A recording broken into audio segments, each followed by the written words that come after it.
এই দেবা নগার মানুষেরা তোমরা দেখা পাচ্ছেন কি করছি জমিত হলো টাকা ছিটাছি টাকা টাকা এই যে টাকা দেখো এই যে টাকা এই জমিত যত টাকা ছিটাবেন তত টাকা পাবেন।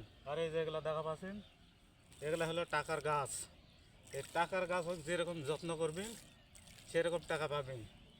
আর টাকার গাছ হোক যদি যত্ন না করেন তাহলে টাকা পাবেন না। কারণ একটা গাছক যত্ন করলে যেরকম ফল পাওয়া যায় ভালো, সেরকম মনে করো এই টাকার গাছও যায়। তো এই টাকার গাছক যত যত্ন করবেন তত টাকা পাবেন, আর যত্ন না করলে পাবেন না। তো আমার মতো কে কে এই টাকার গাছক যত্ন করেন একটু কমেন্টটা আমাকে জানাবেন।